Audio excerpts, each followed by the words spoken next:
September 15th, 2025. That's the specific day.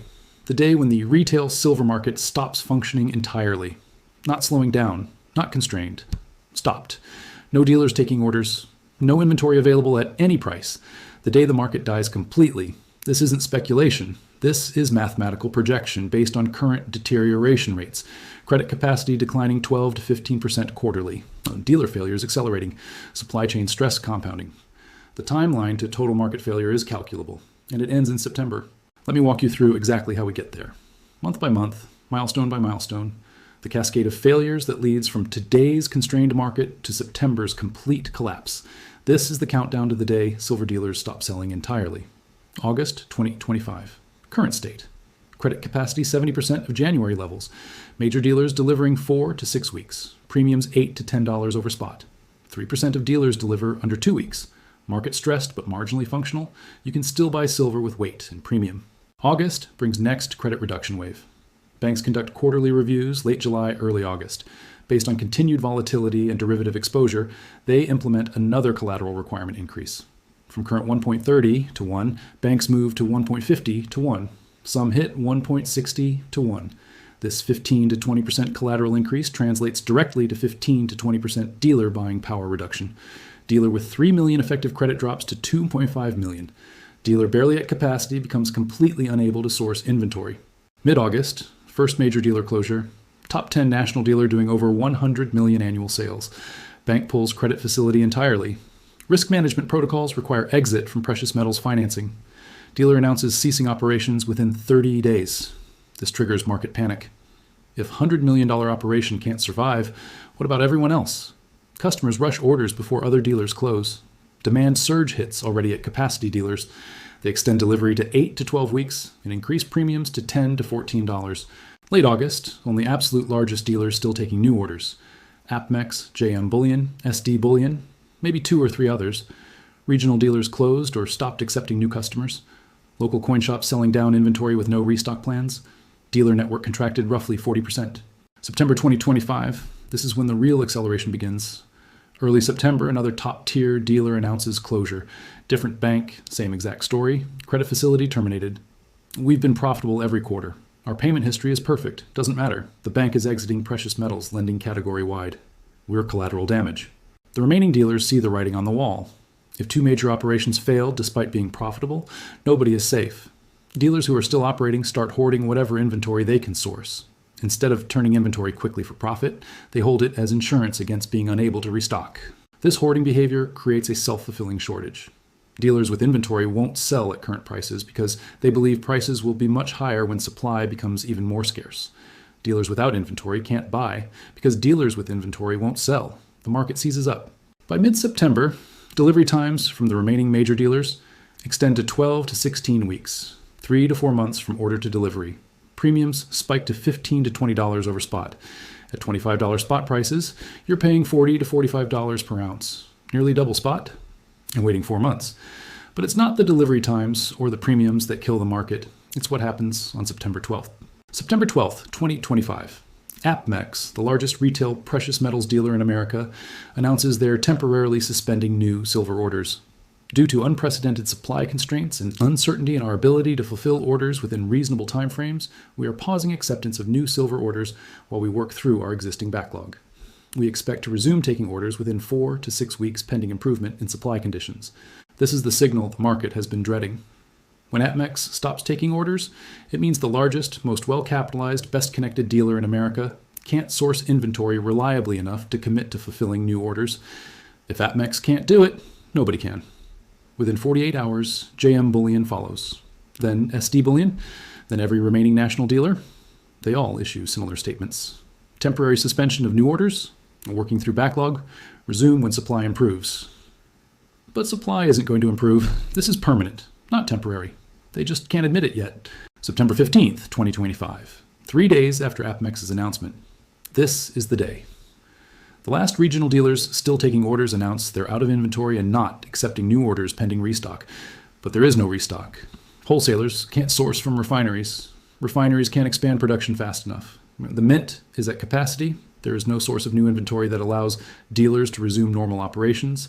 On September 15th, for the first time in modern history, you cannot place an order for retail silver from any major dealer in the United States. The market has stopped. Not slowed, stopped. What happens next? September 16th to 30th, the aftermath. Spot prices spike. When the retail market stops functioning, the paper silver price becomes meaningless. Futures markets still trade, derivatives still exist, but the connection between paper prices and physical availability breaks completely. Paper silver might trade at $28. But you can't buy physical silver at any price because dealers aren't taking orders. Secondary markets explode.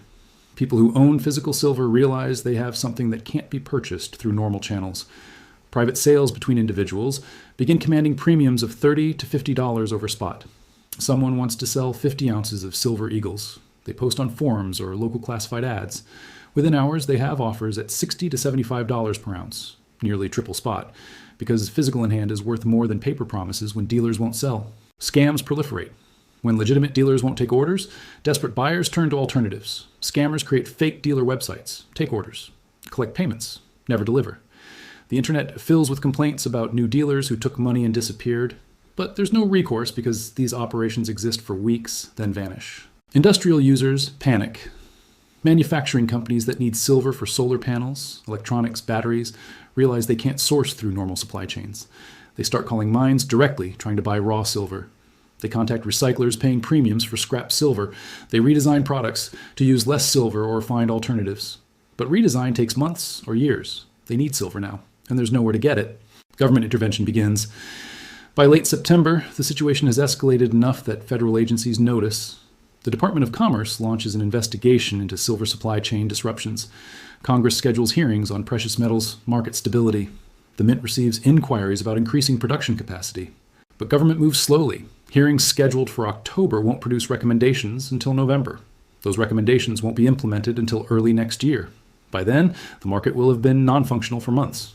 Government intervention might eventually help, but it won't help in time to prevent the September collapse. October 2025, 1 month after the market stopped. The situation hasn't improved. It's gotten worse. Dealers who suspended orders in September hoped supply conditions would improve quickly. They're not improving. Wholesalers still can't source. Refineries still can't expand. Credit still isn't available. The temporary suspension becomes indefinite. Some dealers quietly reopen for very limited orders. We'll accept orders from existing customers only. 50-ounce maximum, delivery timeline unknown, payment in advance required, no refunds if we can't fulfill. This isn't normal business. This is rationing to preferred customers at whatever price the market will bear. Premiums in secondary markets reach $40 to $60 over spot. Private sales between individuals are the only reliable way to acquire physical silver. But you're paying triple spot, and you have to verify authenticity yourself. And there's always risk the seller takes your payment and disappears. The remaining local coin shops that have any inventory are selling at premiums of $50 to $80 over spot. But they only have ounces, or tens of ounces, not hundreds. If you want meaningful quantity, you're buying from multiple sources piecing together your target amount. Industrial users are experiencing production delays. Solar panel manufacturers can't get silver for electrical contacts. Production lines slow or stop. Electronics companies face similar constraints. Car manufacturers need silver for EV batteries and can't source it. The supply shortage that started in retail is now affecting industrial production. November 2025, 2 months after market collapse. Credit markets show no signs of improving. Banks that pulled dealer financing aren't returning. The dealers that closed in September aren't reopening. The market structure that existed in August is permanently gone. A few very small dealers managed to limp along by buying from secondary markets and reselling at massive markup. But their volume is tiny, tens of thousands of ounces per month across the entire country.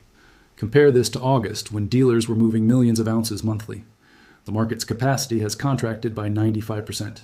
Spot prices have diverged completely from physical availability. Paper silver trades at $32 in futures markets, but physical silver in secondary markets trades at $70 to $90. The paper price means nothing. What matters is what someone will pay for ounces in hand, and that price is 2 to 3 times spot. Government hearings occur in November. Testimony from dealers explaining credit withdrawal, testimony from banks explaining risk management protocols, testimony from industrial users explaining production impacts, testimony from analysts explaining market structure failure. But hearings produce no immediate solutions, just awareness that the problem is serious. December 2025, 3 months after collapse, holiday season. Normally, a high demand period for silver as gifts and investments, but there are no dealers taking orders. The holiday demand that would normally drive robust sales instead drives secondary market prices even higher. Physical silver hits $90 to $110 per ounce in private transactions, 4 times spot. Some people who bought silver in August and September when dealers were still operating decide to sell at these massive premiums. They bought at $8 to $10 premiums in August. Now they can sell at $60 to $80 premiums. The profit is too good to pass up. This creates some supply in secondary markets, but it's still tiny relative to normal market volume. The question people are asking in December, when will dealers reopen? The honest answer, probably never in the form they existed before. The old model of dealers buying wholesale, holding inventory, and selling retail at small markups depended on reliable credit and reliable supply. Both are gone. Even if credit returns, the supply chain disruptions aren't resolving quickly. January 2026, 4 months after the market stopped. New year, no new hope. The situation remains frozen. Dealers that suspended operations haven't reopened. Credit hasn't returned. Supply chains haven't healed. Some dealers make a calculation. We can't operate as high volume, low margin businesses anymore, but we can operate as very low volume, very high margin businesses. They start accepting limited orders at $50 to $70 premiums over spot. Maybe they source 100 ounces per month and sell it at massive markup. This keeps them technically operational. But it's not a functioning retail market. It's boutique sales to wealthy buyers willing to pay any price. Industrial users have adjusted. Some found alternatives to silver, some redesigned products, some secured direct relationships with mines or recyclers. Some simply accepted that they can't manufacture at previous volume levels. The industrial economy has adapted to silver scarcity, but adaptation meant reduced production, higher costs, and delayed product launches. The government's response has been minimal. Some regulatory changes to precious metals derivatives, some investigation into bank lending practices, but no fundamental solution to restore dealer credit or repair supply chains. The market is left to find its own equilibrium. February 2026, 5 months later. This is the new normal. There is no retail silver market in the traditional sense. There are secondary transactions between private parties. There are occasional boutique sales from dealers operating at tiny scale. There are industrial users with direct supply relationships. But the market that existed in August 2025, where you could go online, order silver, and receive it in reasonable time frame at reasonable premium, is gone. Spot prices in paper markets become increasingly meaningless. Futures might trade at $35, but nobody cares because you can't buy physical at that price. The real price is whatever physical trades for in secondary markets, and that's consistently 3 to 4 times the paper price. Some dealers talk about reopening if conditions improve. But conditions aren't improving. Credit isn't returning. Supply chains aren't healing. The fundamental problems that caused the September collapse remain unsolved. And without solving those problems, the old market structure can't be rebuilt. This is the timeline. August stressed but functional. September progressive dealer failures. September 15th, total market stop. October through February failed attempts to recover. By February 2026, acceptance that the old market is gone permanently. The day silver dealers stop selling entirely isn't a single dramatic event. It's a cascade. But if you mark a specific date when the market crossed from constrained to stopped, that date is September 15th, 2025. 3 weeks from now, the countdown is running. And nothing currently happening suggests the timeline will change. The credit isn't returning, the supply chains aren't healing, the dealer network is contracting on schedule. September 15th is coming, and when it arrives, the retail silver market as we know it ends. Every projection in this timeline is based on current deterioration rates. If dealer credit capacity continues declining 12 to 15% quarterly, if bank lending policies don't reverse, if supply chain constraints don't resolve, this is the mathematical outcome, not speculation, projection. You have 3 weeks, 3 weeks before the largest dealers stop taking orders, 3 weeks before the market stops, 3 weeks to decide whether you want to own physical silver sourced through dealers while that's still possible. Because after September 15th, your only option is secondary markets at triple spot, if you can find sellers at all. The countdown is running. September 15th, 2025.